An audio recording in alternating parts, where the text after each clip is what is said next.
예, 반갑습니다. 저는 그 이화여대 환경공학과에 근무하고 있는 그 이상돈 교수입니다. 이렇게 뜻깊은 자리에 초대해 주셔서 너무 감사드리고요. 우리 지속 가능한 그 생태계 발전이 어떤 것인가 이런 것들을 고민하는 그런 단계에 있습니다. 저는 특히 어린이 박물관이 이 주제를 택한 것을 굉장히 그 의의 있다고 생각하는데요. 그 첫 번째 이유는 저희가 이제 그 환경을 그렇게 연구를 하고 또 학생들을 이렇게 강의를 하다 보면 제일 필요한 게 뭐냐면 이 환경 교육을 그 가장 어린 나이부터 시작해야 된다 이런 명제에 항상 부닥치게 됩니다. earlier the better라고 그래가지고요. 그 어린 학생들에게 이렇게 여러 가지 그 생각이 주입되기 전에 이 환경에 대한 중요성을 인식하고 또 생태에 대한 중요성을 인식하고 이렇게 하면 그 학생이 나중에 그 어떤 전공을 하든지 간에 그 주제를 머릿속에 늘 생각을 하고 그 자기 분야에서 예를 들어 뭐 공학을 하든지 뭐 IT를 하든지 경영을 하든지 이런 것 행정을 하든지 이런 그 자기 전공 분야에서 이런 부분을 이렇게 접목하려고 하는 그런 노력들을 하는 것을 저희들이 알고 있습니다. 그래서 이제 환경 교육을 매우 어린 시기부터 시작해야 된다 이런 이제 생각들을 쭉 하고 있습니다. 우리 민속박물관에서 이렇게 어린이를 그 대상으로 하는 그런 주제들을 많이 발굴하는 것을 굉장히 감사하게 생각하고 좋은 시도라고 생각을 합니다. 저희가 이제 생물 다양성이라고 하면 이제 크게 이제 세 가지를 얘기하는데 여기 이제 유전적 다양성, 종 다양성, 생태계 다양성 이렇게 세 가지를 얘기를 합니다. 요 세 가지 중에서 어떤 게 제일 중요하냐 이제 이런 질문들 제가 학생들한테 수업 시간에 많이 하는데요. 우리가 이제 그 종 다양성 이게 이제 가장 중심이죠. 여기 이제 보시다시피 이제 뭐 하늘 나는 물수리부터 여기 이제 정확하게 보면 대머리 독수리 볼드 이글이고 그다음에 이제 물고기 뭐 철새 그다음에 여기 레이디버그 같은 그런 거 뭐 사슴 이렇게 여러 종들이 여기 이제 분포하고 있는 거 보시죠. 근데 이제 여기 유전적 다양성은 여기 이제 여기 레이디버그가 보면 이렇게 이제 등에 검은 점들이 이렇게 각각 다른 패턴으로 있습니다. 그래서 이런 것들은 이제 유전적 차이에 근거한 것이고요.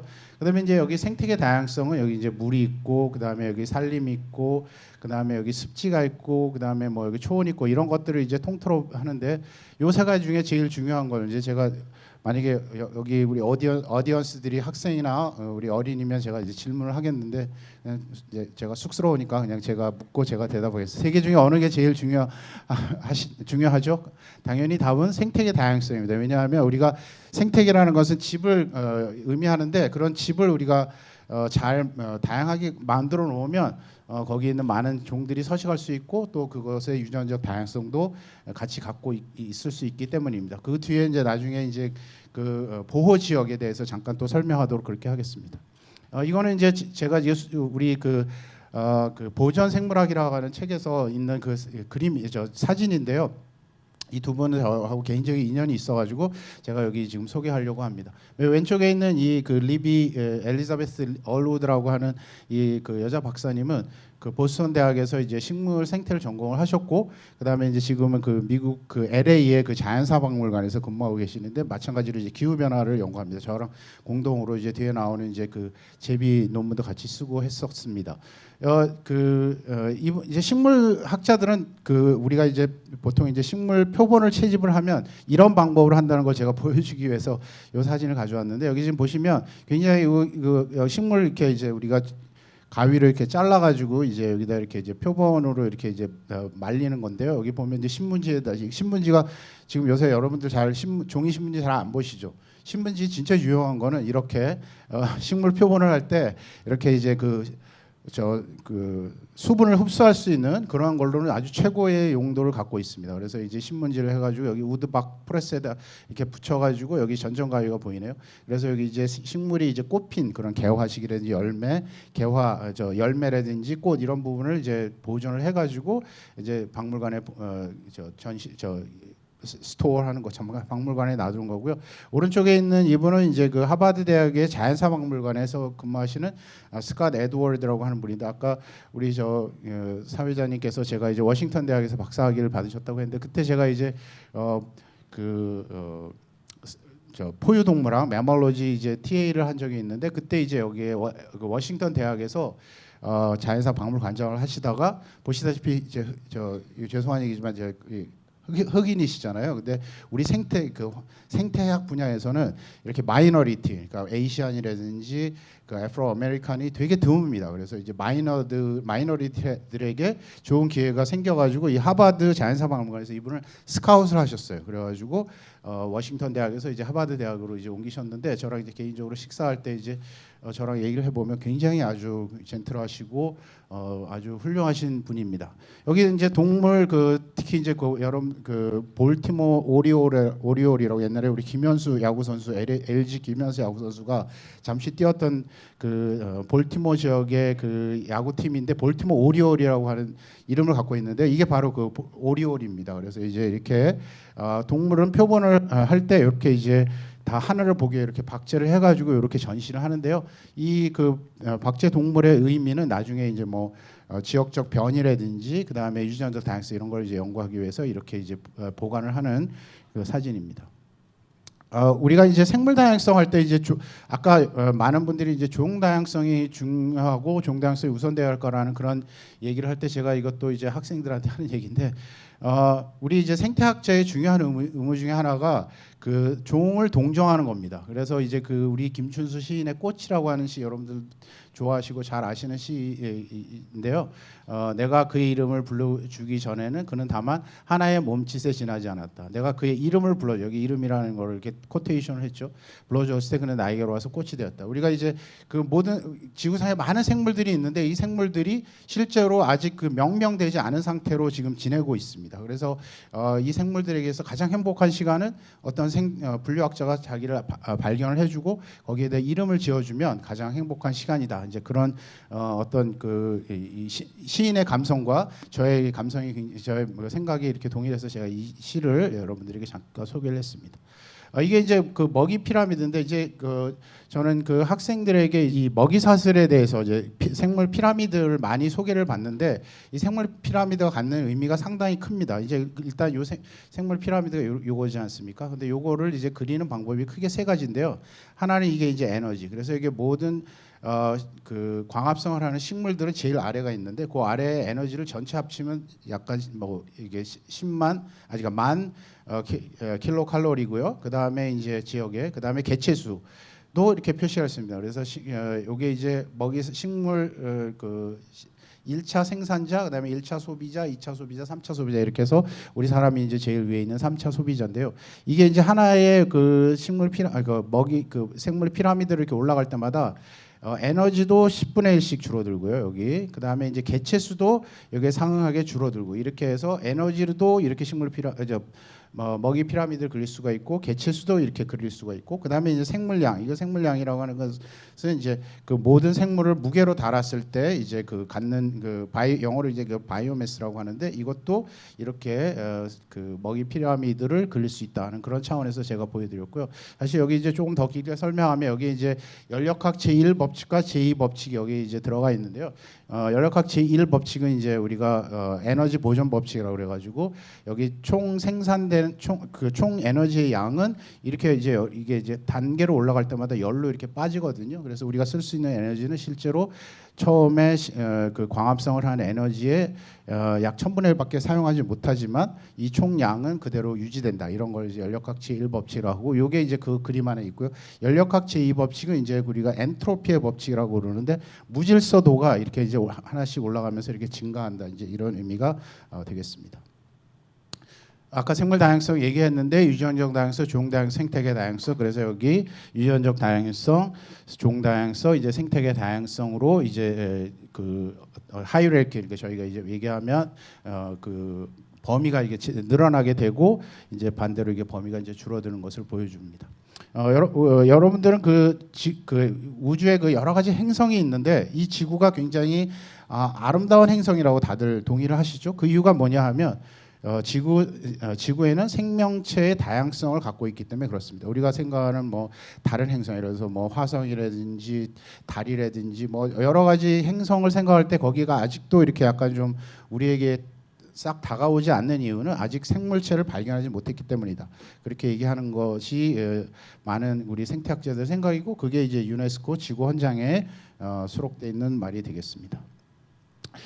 이제 우리나라로 돌아와서 아까 그 종수를 얘기했는데 우리나라의 그럼 종수가 과연 생물 종수가 몇 종이나 될까? 이제 이게 이제 생물자원관이 2024년 얼마 전에 발표한 자료인데 우리나라는 약 6만 종의 생물 종들이 있습니다. 제가 처음에 이제 이 연구를 할 때 이제 처음에 이제 그 우리나라 그 환경부에서 이제 그 생물 종수를 시작할 때 2만 8천 종이었습니다. 그래서 이제 우리가 목록을 만들어 가지고 그걸 이제 보고서를 냈는데 계속 이제 우리가 이제 뭐 유전공학이라든지 뭐 그다음에 DNA 시퀀싱 이런 거의 발달로 인해서 지금은 약 6만 종이 생물 종이 있는 것으로 우리가 추정이 되고요.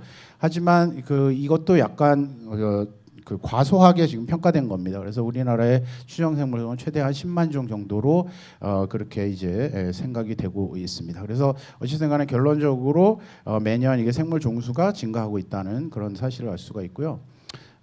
이 부분을 하면 제가 약간 좀 우울해지겠는데 이게 왜냐하면 이제 우리나라의 이제 생물종을 근대적으로 시작한 거는 이제 한일 합방이 된 다음입니다. 그래서 이제 우리나라의 그 생물종 중에 우리나라만 사는 생물종을 우리가 뭐라고 그러냐면 고유종, 그 영어로 얘기하면 endemic species라고 하는데 그 생물종들을 우리나라 학자들의 손에 의해서 한 게 아니라 일본 학자가 이제 그 우리나라 생물종을 처음에 연구하고 전 세계에 발표하기 시작했습니다. 그래서 그분 중에 한 명이 누구냐면 여기 이제 그 낙가이라고 하는 분이 있는데 한문으로는 가운데 중자에다 우물정자 그래서 중정이라고 하는 분이 있는데 이분이 이제 그 한일 합방이 되면서 이제 일본이 이제 군대를 우리나라에 보낸과 동시에 일본은 굉장히 전략적으로 학자들을 같이 이렇게 파견을 했습니다. 그래서 이분이 이제 동경대의 식물학과 교수였었는데 우리나라에 이제 와가지고 보니까 한반도가 완전히 이 식물학의 거의 보물섬이나 마찬가지예요. 왜냐하면 너무나 많은 종이 아직 명명되지 않았기 때문입니다. 그래서 이분이 이제 그 우리나라 백두산부터 제주도까지 그래가지고 제가 이제 울릉도를 가보면 여기 이제 울릉도가 있는데 여기 섬자 들어가는 이 종들은 우리나라만 있는 종이다 그렇게 생각하시면 거의 맞습니다. 그래서 이분이 그런 울릉도에 가가지고 뭐 섬계 현상 그래가지고 여기 다케시마라는 이름도 쓰고 이게 이제 우리가 이제 종을 이제 학계에 보고를 하려면 거기 라틴 이름을 넣어야 됩니다. 그래서 여기 이게 라틴 이름이거든요. 그래서 다케시마 이렇게 낙가이 그래서 자기 이름을 붙이고 그렇게 해서 낙가이가 우리나라에 이름 붙인 우리나라 식물은 981건이나 되는 거로 이렇게 조사가 되었습니다. 여러분들 그 개나리 아시죠? 개나리의 영어 이름 혹시 뭔지 아세요? 개나리? 예, 아무도 모르시죠? 이거 제가 여쭤보는 건데 아무도 모르시죠? 개나리 하면 영어 이름이 뭐지? 개나리는 아닐 것 같고요, 그죠?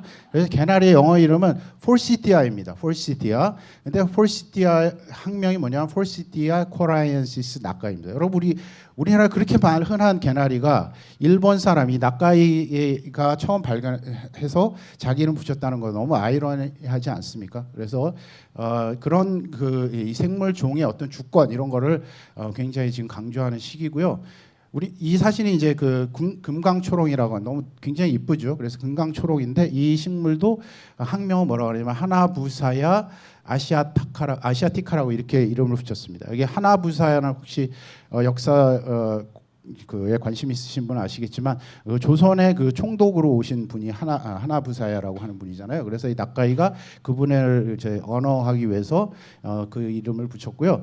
북한에서는 일본 그 이름 싫다 그래가지고 자기네들이 쓰는 학명은 여기 금강산이야 그다음에 아시아티카 이렇게 이제 이름 붙여서 쓰고 있습니다. 아무튼간에 이제 우리나라는 그 굉장히 식물학적으로 전 세계적으로 굉장히 그 우수한 지역이고 아마도 전 세계에서 이렇게 작은 면적에 이렇게 많은 고유종을 가진 나라가 그 한국 코리아 페닌슐라랑 그다음에 그 사우스 아프리카 남아공에 가면 남아공도 그 플로리스틱 리전이라고 해서 거기도 가면 혹시 남아공을 나중에 가실 기회가 있으시면 거기를 꼭 한번 들려보십시오. 그러면 거기도 그 지역에 사는 아프리카에 사는 그 고유 식물 종들이 많이 분포하고 있는 지역이 그 남아공입니다. 그래서 그 우리나라는 약간 그런 특이성이 있다는 거 기억해 주시면 좋겠고요. 여기 이제 그 여러분들 미선나무는 다 아시죠? 미선나무는 이제 그 이름도 굉장히 아름다울 미자에 부채선자라고 해서 미선나무죠. 왜 미선이라고 하냐면 여기 이제 그 그 열매가 이렇게 맺히면 그 씨앗이 맺히면 이렇게 이런 모양이 있습니다. 여러분들 그 여기 고궁의 박물관인데 옛날에 그 왕 옆에서 이렇게 부채를 하던 그런 모습을 갖고 있어서 이제 미선나무다 이렇게 부르는데 이 미선나무도 우리나라의 고유종입니다. 근데 고유종 중에서도 그 예를 들어서 이제 우리가 문광, 목과 속, 종이지 않습니까? 그래서 여기 이제 속하고 종이 있는데 이 미선나무는 우리나라 전 세계적으로 한 속입니다. 한 속. 대단하지 않습니까? 그다음에 당연히 한 종이고요. 그리고 여기 이제 학명으로 아벨리오 필럼 디스팅춤. 이게 디스팅춤은 굉장히 이렇게 독특하다 그런 얘기고 이것도 이제 나카이가 이름 붙였고요. 그래서 이게 미선나무의 사진입니다. 그래서 미선나무는 개나리와 굉장히 비슷하게 생긴 그런 꽃이고 우리가 봄 4월, 5월 되면 이게 피죠. 그래서 저희가 이제 이 미선나무가 이제 충북 괴산 여기 혹시 충청도에 오신 분이 계신지 모르겠는데 충북 괴산 이 미선나무 자체는 우리나라의 그 천연기념물 지금 이제 천연기념물 이름 바꿨는데 천연기념물은 아니지만 그 충북 괴산 지역은 우리나라의 그 천연기념물 보존 지역입니다. 그래서 저기 이화여대 캠퍼스인데 여기 학생문화관 앞에 미선나무가 여기 한 그루가 있습니다. 그래서 이렇게 봄에 이렇게 꽃을 피우는 그런 나무입니다. 아까 제가 말씀드린 남아프리카 공화국은 여기 있고요. 그 마다가스카르 섬에 이제 이 나무 아시죠? 이렇게 바오밥 나무라고 하고 이 바오밥 나무는 여러분들 이렇게 생긴 나무인데 굉장히 독특하게 생겼죠. 이게 여러분들 그 어린 시절에 이거 혹시 이 그림 기억나시나요? 예, 어린 왕자 리틀 프린스에 나오는 그 나무죠. 근데 이 바오밥 나무를 이제 보기 위해서 이제는 더 이상 마다가스카르 섬에 가지 않아도 되는 이유가 우리나라 국립생태원 서천에 있는 국립생태원에 가면 이 바오밥 나무를 이제 그 수입을 해가지고 거기서 이제 자연 상태에서 기르는 그런 지역이 그 상황입니다. 그래서 바오밥 나무를 보실 거면 마다가스카르 섬까지 가지 마시고 국립생태원에 가시면 여기 나무가 자라고 있습니다. 우리가 이제 아까 그 원장님께서도 이 그 기후 변화 얘기를 많이 하셨는데 여러분들 얼마 전에 우리 코비드 19 겪으셨죠? 코로나 겪으셨는데 코로나가 굉장히 우리에게 엄청난 문화적 뭐 그다음에 경제적 타격을 주는 걸로 생각을 하는데 실제로 그 경제 그 후퇴 그러니까 경제 침체는 코로나보다 훨씬 더 큰 쓰나미고요. 그 다음에 기후 변화는 당연히 그거보다 큰 쓰나미인데 여기 제일 큰 쓰나미는 여기 지금 우리가 생각할 수 있는 제일 큰 쓰나미는 생물 다양성 붕괴입니다. 그래서 그만큼 생물 다양성이 각국에 있어서 매우 중요한 이슈로 대두가 되기 시작했고 클라이밋 체인지와 생물 다양성이 두 개 합치면 진짜 그 대재앙이 되는 거죠. 그래서 이제 그 모든 나라들이 이제 이 생물 다양성에 이제 관심을 갖기 시작했습니다. 한 지가 얼마 되지 않습니다. 그래서 이제 우리나라 환경부도 이제 멸종위 야생 생물 1급, 2급으로 이렇게 구분을 해서 지정을 했고 그 다음에 이제 해외로 반출되는 그 생물 종 목록도 만들고 그 다음에 이제 뭐 천연기념물, 다음에 지금 문화재청 그래서 이게 이제 지난 4월에 이제 드디어 천연기념물이라는 용어를 쓰지 않고 자연유산이다 이런 용어를 쓰죠. 그 헤리티지라는 용어를 씁니다. 내추럴 헤리티지. 이게 뭐 제 개인적인 그 저희 집안 얘기인데 저희 그 아버님이 이제 그 맨 처음에 이걸 주장을 하셨습니다. 그래서 이제 문화재 위원장을 오랫동안 하시면서 문화재청의 이름은 일제시 잔재임으로 우리가 이제 유산 헤리티지라는 이름을 써야 된다고 말씀하신 게 거의 10년 전인데 이제 10년 만에 이제 소원을 이루셨다고 저한테 엄청 기뻐하셨는데요. 그 아버님이 88세셔가지고 오래 사시는 바람에 이제 그렇게 현상을 목격을 할 수가 있으셨습니다. 그래서 이렇게 이제 많은 생물들을 이제 이렇게 이제 관리하고 그 나라의 어떤 이제 자원으로 이제 그 간주하려고 하는 노력들을 하고 있는데요. 이거는 이제 우리나라에서 멸종된 그 종입니다. 근데 멸종된 종인데 이 종의 우리말 이름은 뭐냐면 원앙이 사촌입니다. 원앙 사촌. 그래서 이게 그 원앙하고 좀 비슷하게 생겼나요? 이 코리안 크레스티드 쉘덕이라고 하는 이름을 갖고 있는 이 종인데 이게 이제 1964년 이후로 더 이상 관찰되지 않고 있습니다. 그래서 지금 이제 멸종됐다고 얘기하는데 제가 이제 대학 다닐 때 이제 이런 그 플라이어가 있었어요. 이런 광고가 있었는데 이게 뭐냐면 이 원앙 사촌 이게 이제 어디에 나오냐면 한강 유역에 나와 있는데요. 전 세계 조류 연구하시는 분들 중에 특히 이제 그 독일에 조류 연구하시는 분들이 이거를 이제 현상금을 내걸었어요. 근데 현상금이 뭐냐 하면 이 종을 뭐 포획하거나 뭐 어쩌고 그 뭐 죽은 사체를 발견한 게 아니라 그 가져오는 게 아니라 이 새를 보기만 하면은 자기들의 리포트를 하면 그 시절에 1980년 초에 1980년 제가 대학생 때 $500를 준다고 그랬습니다. 그래서 제가 한강 가가지고 일주일 동안 이렇게 철야를 하면서 이 새 제발 좀 한번 나타나면 사진 찍어가지고 $500 현상금을 받으려고 이렇게 굉장히 노력했는데 당연히 이제 잘 나타나지 않았습니다. 그래서 실패로 끝난 적이 있는데 이와 같이 그 생물 종을 그 나라가 가지고 관리한다는 것은 매우 중요한 의미를 가진다 이렇게 말씀을 드릴 수가 있습니다. 이제 그게 이제 저희들이 이제 대학 다닐 때만 해도 최근까지만 해도 이게 굉장히 선언적이었어요. 생물종이 중요하다, 생물 주권이 중요하다. 이제 이런 식으로 얘기를 했는데 드디어 이제 이게 소위 말하는 이제 그 돈이 달러가 되기 시작한 게 언제냐면 2010년입니다. 2010년에 이제 무슨 일이 있었냐면 그 생물 다양성 협약의 그 후속 조치로 나고야 의정서라고 하는 게 있는데요. 나고야 의정서에서 나고야 프로토콜에서 이거를 이제 모든 국가들이 동의를 했습니다. 이게 뭐냐면 ABS인데 여러분들도 참고로 알아두시면 좋을 것 같습니다. ABS가 뭐냐면 Access to Genetic Resources and Benefit Sharing. 우리말로 하면 유전 자원의 접근 및 공평한 이익 공유. 그러니까 이 나라 이 생물 종을 갖고 있는 그 나라가 나중에 이게 이제 굉장히 큰 돈이 되는 거예요. 여러분들 저 파이자라든지 다국적 회사들은 그 생물 자원을 찾으러 전 세계 많은 사람들을 이렇게 막 보내가지고 그 나라의 그 생물종 정보를 얻는데 그게 나중에 이제 그 의약품을 만들어가지고 이제 엄청나게 돈을 버는 거죠. 그랬을 때 이제 이 생물종이 그 나라에서 나왔다는 게 확인이 되면 그 이익을 공유할 수 있는 이런 것들이 이제 선언이 된 게 나고야 의정서입니다. 그래서 여기 이제 제가 영어로 이렇게 써놨는데 그래서 이제 전 세계적으로 생물 주권이라고 하는 게 이제 그 나라의 어떤 그런 그 권리 여기서 끝나는 것이 아니라 그게 이제 경제적 수익으로 이렇게 연결이 되고 해서 당연히 이제 그 미국이라든지 그 유럽의 선진국은 이걸 이제 엄청나게 반대를 했죠. 그렇지만 많은 나라 예를 들어서 동남아시아라든지 남미라든지 아프리카의 많은 나라들이 이 프로토콜을 이제 동의를 해가지고 결국 이제 국제적으로 이제 이 표준화된 그런 내용이 되겠습니다. 그래서 그만큼 생물 주권이 이제 매우 중요한 이슈가 되었다 이렇게 얘기할 수가 있고요. 여러분들 코스타리카를 혹시 아시는지 모르겠는데 코스타리카 중미에 있는 자그마한 나라인데요. 우리가 이제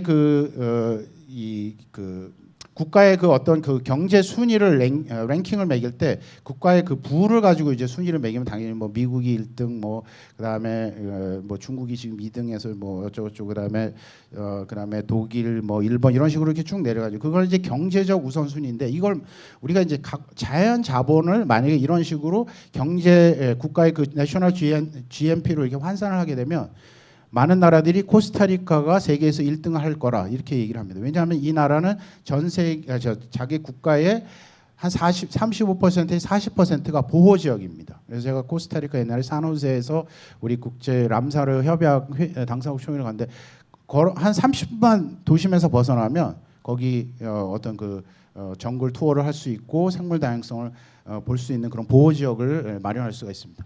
거기에 또 얼마나 많은 생물종들이 있겠습니까? 그래서 이 생물종을 잘 관리하는 그런 코스타리카가 지금 굉장히 잠재력이 있는 나라, 그러니까 자연 자원으로서 잠재력이 있는 나라다고 그렇게 얘기할 수가 있고요. 이거는 저희 아까 얘기하는 보존 생물학에 실려 있는 그 사진인데 여기 이제 투르크메니스탄 이런 사진이 굉장히 우리한테 낯익지 않습니까? 우리 저기 어디냐 그 청량 쪽에 양령시장 가면 막 그 산에 있는 나물도 엄청나게 내다 팔지 않습니까? 그래서 굉장히 비슷한 그런 컨셉이다 이렇게 얘기할 수 있고 이런 것들이 그 국가의 그런 어떤 부로 이제 연결되는 그런 시대가 머지않아 올 것이다. 지금도 현재 진행 중이고요. 그렇게 말씀드릴 수가 있고요. 그러면 이제 모든 생물종이 다 중요하냐? 모든 생물종이 중요하죠. 하지만 그 중에 좀 더 중요한 종이 있습니다. 그걸 우리가 이제 특별히 분류해서 이제 뭐 여러 가지 뭐 깃대종, 뭐 그 다음에 그 지표종 뭐 이런 것이 있는데요. 그 중에 하나만 소개하면 이제 주출돌종이 있습니다. 그래서 여기 키스톤 스피시스라고 얘기하는데 예를 들면 이제 수달 같은 게 주출돌종입니다. 그래서 이건 보시면 이제 바닷가에 수달이 왜 중요하냐면 여기 이제 미역이 이렇게 있는데 미역은 이제 광합성을 통해서 이쪽에 이제 산소를 공급하는데 여기 이제 성게가 있죠. 이 성게 뭐 성게 우리 뭐 성게 비빔밥 이런 거면 되게 좋은데 이 성게는 이 바닷가에서는 이제 이 그 미역을 이렇게 쪼르륵 올라와가지고 미역을 줄기를 딱딱딱 따먹어가지고 이렇게 됩니다. 근데 수달이 여기 살고 있으면 이 성게를 먹어가지고 여기 먹어 치우거든요. 그래서 같이 이렇게 공존하는데 만약에 수달이 없다고 하면 이런 현상이 생기게 된다고 하는 것입니다. 그러면 이런 이제 만약에 구조물이 있다고 하면 여기 이제 키스톤 스피시스 요 빨간 돌이 없어지면 이 구조물 전체가 붕괴되는 이런 역할을 한다. 그래서 이거를 이제 주춧돌 종이다. 이제 그렇게 우리가 부르고요. 여기 이제 다른 주춧돌 종 여기 이제 그 비버 같은 게 이제 대표적인데 우리나라는 이제 비버가 없긴 한데 이제 비버는 이런 그 산림 지역에 이렇게 이제 풀을 만들어 가지고 많은 생물들이 서식할 수 있는 그런 주춧돌종 역할을 한다. 이제 이렇게 말씀드릴 수가 있습니다. 생물종 중에서 이제 우리나라 고유 한반도 고유종 뭐 여러 가지 이제 얘기를 하시는데 동물에도 가끔 이런 한반도 고유종이 나타났는데요. 2005년에 이게 네이처지에 나온 논문입니다. 근데 이제 여기 그 고리 지역에 고리 살라멘더 고리 지역에 나타나는 그 이끼 도룡령이 한반도 고유종으로 처음 발견이 되어가지고 2005년에 그 네이처에 그 논문이 등재가 되었습니다. 여기 이제 우리 그 지금 서울대공원에 근무하시는 그 민미숙 박사님, 그다음에 그분의 스승님이신 양서영 인하대 옛날에 교수님 이런 분들이 이제 주도해가지고 이 했는데 여러분들 혹시 고리에 이제 이렇게 도룡령을 보면 이거는 우리나라에만 사는 도룡령이고 2005년에 학계에 보고되었다 이렇게 생각하시면 되겠습니다. 이것도 이제 그 제가 이제 그 우리 민속박물관에 우리에서 이제 발표한다고 그래서 제가 이제 그 수업 시간에도 보여주는 그 스토리인데요.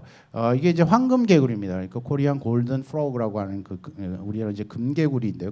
우리말로 하면 금개구리인데 이 금개구리 학명이 여기 라나 플란시 조세니카라고 하는 학명을 가지고 있습니다. 그래서 이 금개구리가 왜 이런 학명을 갖게 되었느냐? 여기 이제 플란시라고 하는 학명을 갖게 되었냐? 조선이라고 하는 학명을 갖게 되냐면 이게 바로 여기 플란시라고 하는 그 프랑스의 공사가 있는데 이분이 이제 만주했다가 이제 한국에 왔습니다. 한국에 왔는데 프랑스 공사 1900년대 초에 이분은 그 집안 대대적으로 이 자연사를 연구하는 그런 분이어서 이 개구리 보니까 되게 신기하다. 이렇게 금빛도 띄고 있다. 그래가지고 이 개구리를 자기 나라에 보냈더니 전 세계적으로 최초의 종입니다. 그래서 이 개구리를 이제 학명을 여기 라나 플란시의 조세니카라고 이름을 지었고요. 여러분들 이 김탁환 그 작가님이 쓴 리심이라고 하는 소설이 있는데 이 소설에도 이 플란시 얘기가 나옵니다. 그래서 이게 왜 나오냐면 이분이 이제 여기 조선의 그 무희인데 그 시절에는 무희가 그 고종 황제의 소유물이었어요. 저는 그런 걸 몰랐는데 무희는 그냥 무희인 줄 알았는데 고종 황제의 왕궁 소속의 댄서였는데 이 두 분이 이제 사랑에 빠져가지고 이분이 리심을 데리고 이제 그 프랑스로 같이 가서 최초의 한국 프랑스 그 국제 커플이 되었다는 그런 얘기가 여기 파리의 조선궁녀 리심이라고 하는 책에 나오는데 여러분 혹시 기회 되면 한번 읽어보시면 재미있을 것 같습니다. 저는 이제 그 금개구리 때문에 저 책을 굉장히 흥미롭게 읽었습니다. 우리나라 이렇게 이제 전 세계적으로 이제 야생동물을 많이 이제 그 야생 생물종을 많이 이제 기념하는 그런 기념하는데요. 특히 이제 3월 3일은 그 세계 야생동물의 날입니다. 그래서 여기 이제 반기문 유엔 사무총장이 이날에 이제 그 사무총장으로서 이제 메시지를 이제 그 전 세계적으로 이제 딜리버리하고 하시는데 이날은 3월 3일은 이제 무슨 날이었냐면 여기 이제 사이테스라고 하는데 이건 좀 영어 이름은 긴데 그런 쪽으로 말씀드리면 국제 멸종위 야생 동식물 거래 금지 협약입니다. 여러분들 공항에서 뭐 예를 들어서 뭐 악어 가죽이라든지 뭐 코끼리 뭐 상아라든지 이런 거 가져오면 공항에서 그 압수되는 거 아시죠? 그리고 벌금도 물고 그거는 다 여기 국제 멸종위 거래 협약인 사이테스의 협약에 우리나라가 가입했기 때문입니다. 그래서 그날을 기념해서 3월 3일을 세계 야생동물의 날로 이렇게 지정하고 있는데 여기 지금 보면 우리나라는 전 세계적으로 많은 나라들이 그날을 기념하고 있는데 우리나라는 지금 빠져 있습니다. 그래서 3월 3일을 세계 야생동물의 날로 지정을 해야 하는데 제가 그렇게 가는 데마다 주장을 하고 있습니다.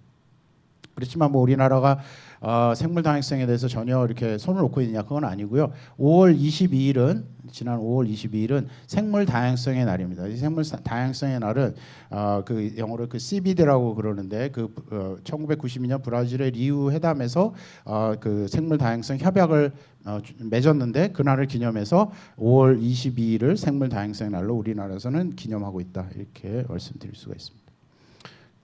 뭐 여러 가지 있는데요. 그 국제적으로 그 세계 호랑이의 날도 있습니다. 이제 조금 있으면 오는 세계 호랑이 날. 우리나라는 지금 이제 그 사이베리안 타이거가 지금 없어서 그러는데 이게 이제 전 세계적으로 세계 호랑이 날도 이제 기념하고 있다는 슬라이드를 보여드리고요.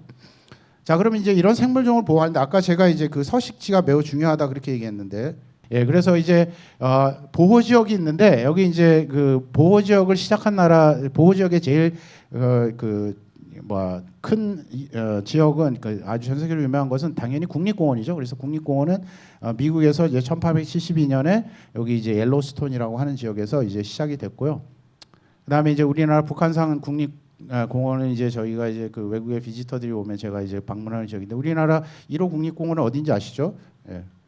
지리산 국립공원이 1967년에 시작됐다 그 말씀이고요. 그다음에 이제 그 우리나라가 이제 최근에 이제 자랑할 것이 굉장히 많아졌는데 2007년에 이제 세계 자연유산 여러분들 한 번 정도는 들어보셨을 건데 월드 내추럴 헤리티지 우리나라 문화유산은 엄청 많은 거 여러분 다 아시죠? 제가 뭐 말할 수도 없이 엄청나게 많고 우리 뭐 경복궁이니 뭐 첨성대니 뭐 다보탑 뭐 이런 많은 문화유산이 있는데 자연유산은 우리나라 그동안에 하나도 없었습니다. 근데 이제 2007년에 드디어 세계 자연유산이 여기 제주도에 등재했고 그래서 여러분들이 그 제주도에 가면 혹시 요새는 그런 방송이 잘 안 나오는데 제가 이제 곧 2012년 요때 이제 우리 제주도에서 세계 자연유산 총회를 했었는데 그때만 해도 메시지가 Welcome to 제주 아일랜드, Home of World Natural 헤리티지 이래가지고 세계 자연유산에 오신 제주를 환영합니다. 뭐 이런 이제 메시지 나오고 했는데 제주도의 자연유산의 모양은 이런 모양이고요. 기쁜 일은 2012년에 자연유산 2호가 우리나라에 등재가 되었습니다. 그 자연유산 2호가 등재되냐면 이 서해안 갯벌 지역입니다. 서청, 고창, 신안, 그다음에 보성 요 4개 지역을 이제 갯벌을 세계 자연유산으로 지정을 했고 여기 순천 보성만 습지의 그 모습입니다. 그래서 이제 뭐 자연유산을 아예 그냥 갯벌이라고 이렇게 이름을 붙였어요. 뭐 타이달 플랫 이런 게 아니라 코리안 갯벌이라고 그래가지고 월드 내추럴 헤리티지에 2021년에 등재가 돼서 너무 저도 굉장히 기뻤고요. 이제 기후 변화 얘기를 잠깐 하고 또 뒤에 뭐 시간 되는 만큼 해보겠습니다. 기후 변화와 생물 종의 멸종이 최근에 이제 많이 언급이 되고 있는데요.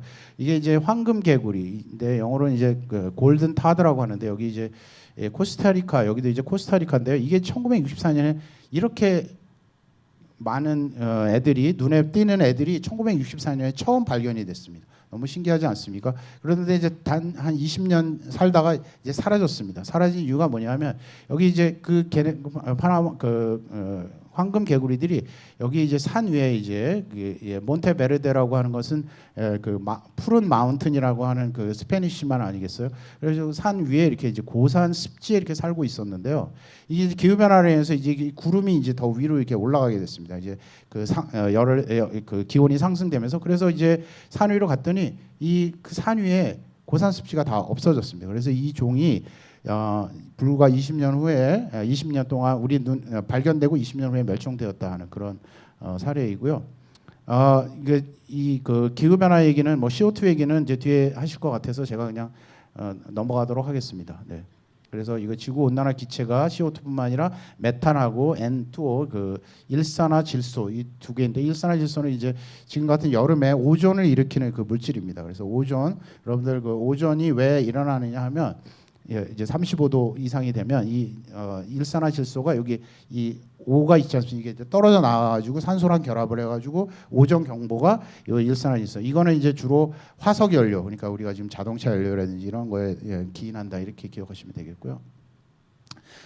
저희가 이제 제가 이제 생태학자로서 이제 기후 변화 연구를 하다가 이제 그 생물 다양성과 기후 변화 연구를 이제 시작하게 되었는데, 여기 이제 국제 우리 그 기후 변화 연구 팀입니다. 근데 이제 여기가 이제 어디냐면 그 보스턴 지역의 그 월든 연못이라고 하는 지역인데, 여러분들 소로는 잘 아시죠? 예, 소로, 헨리 데이비스 소로. 그래서 월든이라고 하는 책이 우리말로 번역이 되는데, 이 사람이 이제 살던 그 오두막 집이 되겠습니다. 그래서 이제 국제 기후 변화 팀이 모였는데, 여기 이제 여름 그 가을에 이게 폰드가 이렇게 굉장히 아름답고, 여기에 이제 리차드 프리맥이라고 하는 분이, 이 소로는 원래 자연주의 철학자였는데 이분이 기후 변화를 연구한 사람, 최초로 연구한 사람이라고 하는 것을 알리는데 굉장히 기여하신 분입니다.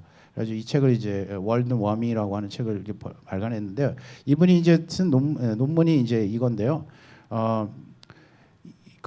1850년대 이분이 이제 여기 그 지역에 다니면서 식물들을 다 개화 시기를 연구했습니다. 그래서 평균 개화 시기가 5월 한 15일이 되는데, 150년 후에 보니까 이게 거의 한 열흘 정도 빨라진 거를 이제 이분이 알게 되었고요. 그 사이에 이제 기온을 변화를 보니까 여기 이제 평균 기온이 5도씨에서 약 한 9도씨,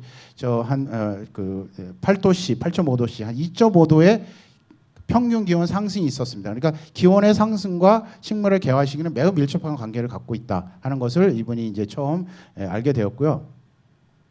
그래서 이제 우리가 이제 그 개화 시기와 그 생태계의 그 문제 중에서 이제 이런 얘기를 하는데, 여기 이제 그 영국 여긴 그 네덜란드의 그 그로닝게 대학의 이제 교수님이 네이처에 발표한 논문인데, 이제 식물이 온도가 올라가게 되면 식물의 개화 시기, 개업 시기가 빨라지게 되는 거죠. 그리고 나면은 죄송합니다. 그러고 나면은 이제 뭐가 있냐면, 거기 이제 식물의 그 즙을 먹고 사는 이제 겨울 나방이 이제 활동 시기가 이제 빨라지게 되는 거죠. 근데 문제는 이제 그 아프리카에서 오는 이 울새인데, 이 새들은 따뜻한 남쪽에 있기 때문에 이쪽 이 북반구에 자기네들이 이제 산란한 지역에 온도에 이제 둔감하게 되는 거죠. 그래서 이제 얘네들이 이렇게 왔을 때쯤 도래하게 되면 이 곤충이 더 이상 살지 않고, 그래서 먹이 자원이 사라지는 그런 문제가 돼서, 이런 걸 우리가 뭐라고 그러냐면 생태적 엇박자, 미스매치라고 이렇게 우리가 부르는 그런 연구들을 하게 되었고요. 저도 다행히 이제 저는 이 연구를 제가 이제 동경대학에서 이제 2006년에 이제 안식년을 하게 되었는데, 우리나라에 이런 개화 시기에 대한 자료가 있는지조차도 몰랐습니다. 근데 이제 그 프리막 교수님과 그때 같이 있게 돼가지고, 우리나라에 이렇게 이제 많은 개화 시기의 자료가 있다는 것을 제가 알게 되었고요. 이게 이제 우리나라에서 관찰하는 그 식물 종들이에요. 배나무부터 아카시아, 그다음에 철쭉, 이런 이제 봄에 주로 피는 식물 종들을 가지고 개화 시기를 이제 관찰하는 그런 기록들을 갖고 있는데, 동물도 있습니다. 그래서 곤충도 있고요. 이게 휘파람새, 그다음에 개구리, 그다음에 종달새, 그다음에 배추인나비, 제비, 벌, 이런 동물도 있고, 그걸 이제 어디서 하느냐? 우리나라 기상청은 맨날 그 날씨 예보만 하는 줄 알았는데, 이런 그 자료를 갖고 있다는 것에 제가 이제 깜짝 놀랐습니다. 그래서 이 연구를 제가 진짜 열심히 해가지고 많은 성과를 얻었는데요. 여기 이제 서울의 기상관측소입니다. 서울의 기상관측소는 여기 교육청 옆에 여기 송곡동이라고 하는 서대문 바로 옆에 있는 그런 지역인데요. 거기 가면 이제 그 안에 이 식물들이 심어져 있습니다. 여기 이제 매화나무가 이렇게 심어져 있고요. 그다음에 아까 얘기하는 그 개나리가 거기에 이렇게 심어져 있고, 제가 프리막 교수님과 서울에 방문했을 때 제가 같이 찍은 사진이고요. 그래서 이제 우리나라의 그 개화 시기를 연구를 해가지고 했더니 이제 엄청난 이제 그 기후 변화 상관성이 있다는 것을 제가 알게 되었고, 이거는 이제 여의도 그 벚꽃 축제인데, 여러분들 그 봄에 올해는 이제 이미 지났으니까 내년에 벚꽃 축제할 때 그냥 이렇게 쭉 다니지 마시고요. 여기를 꼭 기억을 해주세요. 여기 지금 어디냐면 국회의사당이 여기 있고요. 국회의사당이 있고, 여기가 이제 윤중로지 않습니까? 그래서 윤중로 있는데, 이 국회의사당 후문 여기 바로 여기에 이제 어떤 비석이 있냐면, 요 비석이 있습니다. 관측표준목이라는 비석이 있는데요. 관측표준목, 이름도 아주 굉장히 의미심장하지 않습니까? 그냥 윤중로가 그냥 벚꽃 피는 거리라고 생각을 했는데, 그게 아니라 120번 나무를 보면 이 나무가 우리나라 서울의 개화 시기를 알려주는 표준목입니다. 그래서 여기 요 관측 표준목이 있으니까 내년에는 요걸 꼭 기억을 하시고, 거기를 방문해 주시기 바라고요. 그래서 제가 이제 그런 연구를 이제 해가지고 다행히 이제 언론에서 굉장히 주목을 해주셔서 지난 2022년이 우리나라 그 식물 관찰의 100주년입니다. 100주년. 이게 이제 뭐 많이들 100년 토대로 이렇게 기금을 하는데 100년 사이에 매화가 53일이 빨라졌고 개나리 23일, 벚나무는 약 21일에 개화시가 빨라졌다 하는 그런 연구를 얻어서 이제 이걸 학술지에 발표를 해서 그 언론에서 이렇게 다뤄줬고요. 당연히 이제 그 온도가 올라가게 되면 이제 동물들은 이렇게 잘 이동을 합니다. 동물들은 뭐 잘 이동을 한다기보다 억지로 이제 이동을 하는데 식물들은 그 이동하는 속도가 훨씬 느리고 이동할 수 없는 그런 상황에 되게 돼서 우리가 이제 보존을 이렇게 이제 한다는 그런 얘기고요. 제비 도래 이게 이제 제비가 이제 우리 민속하고 되게 이제 연관이 깊은 건데 여러분 흥부놀부 얘기 다 아시죠? 저는 이거를 이제 흥부놀부가 아니라 제비를 한번 연구를 해봤습니다. 이 제비도 다행히 아까 그 우리나라 생물 계절 관측 종 중에 하나입니다. 그래서 이제 제비 개체군 감소에 대한 도래시기 변화인데요. 지금 여기 보면 과거에 이제 그 제비가 언제 도래했냐면 우리가 이제 제비가 처음에 보일 때가 이제 여기 4월 달 하순 정도거든요. 근데 이게 이제 점점 제비 관측 시기가 점점점 늦어져 가지고 지금은 언제 관측이 되냐면 5월 초순 정도에 관측이 됩니다. 그래가지고 이런 관측이 되는데 요거는 이제 뭐 넘어가고요. 그래서 이제 우리나라는 음력 3월 3일을 뭐라고 부르냐면 삼진날이라고 3이 두 개 겹친다 그래가지고 한국 제비 스왈로우 데이라고 이렇게 부르는데 여러분들 뭐 민속에도 이게 많이 나와 있는 겁니다. 이게 저기 그 개나리 떡을 해서 먹고 그 다음에 이제 제비에게 이렇게 이제 예의를 표하는 그런 아주 아름다운 날이었는데 1970년대에는 이게 3월 말에 도래하는 걸로 해서 음력 3월 3일로 했는데 지금은 4월에서 5월 초까지 해서 2개월 이상 늦게 도래한다는 그런 얘기입니다. 그래서 제가 이거 연구를 했더니 양평 뭐 이제 여러 지역 중에 강화도는 무려 42일 늦게 오고 이천은 45일 늦게 오고 양평은 31일 늦게 옵니다. 그래서 이제 이 제비가 이제 더 이상 흔한 새가 아니고 여러분들 주변에 제비 보기 정말 힘들지 않습니까? 그래서 이제 귀하신 제비가 기념물 되나 이제 뭐 이런 얘기가 있었고요. 그래서 이제 우리가 이제 그 할 때 이거 그냥 건너뛰고 자 우리가 이제 우리 인간 중심에서 그다음에 생태 중심에서 그다음에 이제 그 생물 중심에서 생태 중심의 세계관을 가지고 하는 것이 매우 필요하다. 이런 것들을 어린 아이들에게 일찍부터 교육을 시켜야지 얘들이 너무 이기적인 인간 그다음에 돈만 아는 그런 뭐 물질 사회에서 물론 돈이 중요하죠. 직업도 중요하지만 어릴 적부터 이 환경 생물종 이런 것들과 더불어 사는 세상이 정말 중요하다는 것을 일찍부터 알려주는 게 매우 중요하다 그런 생각에서 제가 이 강연을 준비했고요. 이거는 뭐 우리 이화여대 자연사박물관 슬라이드. 네, 여러분 제가 너무 시간이 없어가지고 서둘러서 죄송합니다. 네, 경청해 주셔서 감사합니다.